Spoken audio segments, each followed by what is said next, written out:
So the last part that I want to get into before we talk about some of the tools that you could possibly use in a remote setting are just a little bit of feedback on how you might be able to protect this culture. And something that I've seen work at our team, and I've talked to some other remote leaders, is that you really have to remind people that this is a different way of communicating, and it doesn't always come natural to everybody. So don't be afraid to sometimes speak up and really kind of reinforce what you're trying to do here. Sometimes it takes reminding, and that's perfectly okay. It might seem a little harsh at times because often this needs to be done publicly so that everybody's kind of reminded, but of course not always. So I'll give you a couple examples just to kind of like illustrate the idea here.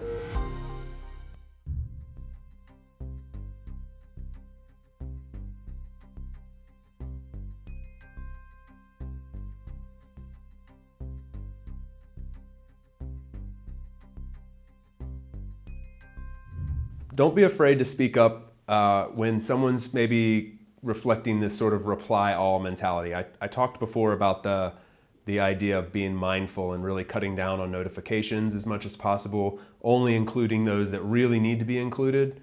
Sometimes maybe a new teammate or maybe somebody's just caught, bad habits have reoccurred, kind of resurfaced themselves. And you'll see somebody sort of doing that reply all mentality where they're just replying to everybody, and all of a sudden 50, 60 people are getting pinged on a conversation that really only needs to be had between 2 or 3 people.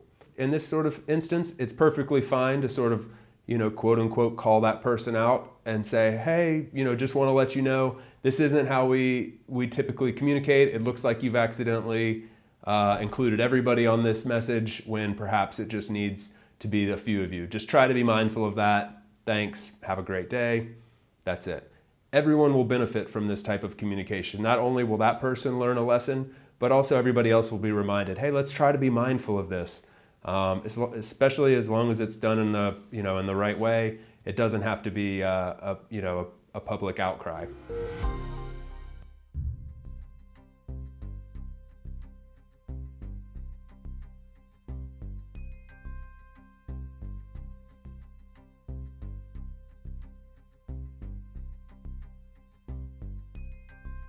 Another type of situation that might come out from time to time that could be a little bit damaging to the culture is when you see conversations happening in silos. I remember very clearly when I first started at Doist, and I had come from a little bit more of an email environment, and I was having conversations in email or in a private message setting with 1 or 2 people, and kind of simultaneously had them both sort of call me out directly and say, hey, I think this would be better in a public forum where everybody can read it. Even though it's only between you and I, someone else may be interested in this, somebody may need to take part in it later.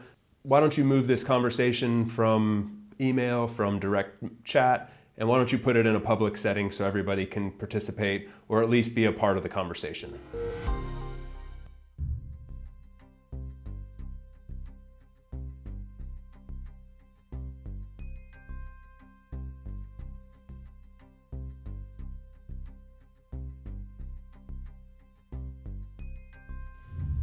Another area where sometimes you need to remind people about the culture that you have and the style of communication that you want to promote is when there's too much urgency. So sometimes you might see a coworker kind of pinging somebody multiple times. Hey, I need this from you today. Hey, it's been 30 minutes. Where are you? Hey, you should be working right now. It's your work. You should be working during these hours. Things like that. At least at Doist and from talking with other remote teams, that really doesn't work very well, and that can be really damaging to the culture. So set your own rules and guidelines. I mentioned before ours is sort of an unspoken 24-hour rule with exceptions, knowing that it might take 48 hours or even more sometimes to get a response. But if you see somebody really overstepping that the kind of guidelines that you've put in place, make sure you kind of catch that early on and try to nip it in the bud as much as possible.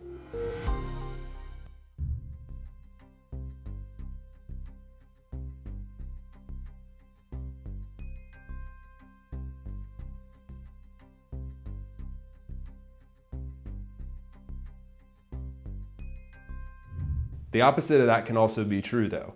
People can be taking way too long to respond. If our goal is really to have a response in 24 to 48 hours, but we see someone regularly taking 72 hours, a week, maybe sometimes not responding at all. Again, this needs to be addressed. And these are this is one of the 3 or 4 more reoccurring themes that you'll see when you do transition to more of an asynchronous style of communication, is some people don't adapt well to that freedom.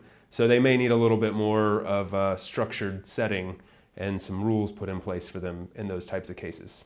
So those are just a few tips that I would give related to protecting your culture and not being afraid to speak up. It might sound simple and super easy to do, but I've also seen these things kind of linger on, and they need to be caught early and changed as quickly as possible, because that will actually creep deep into the culture of the company and the way you communicate.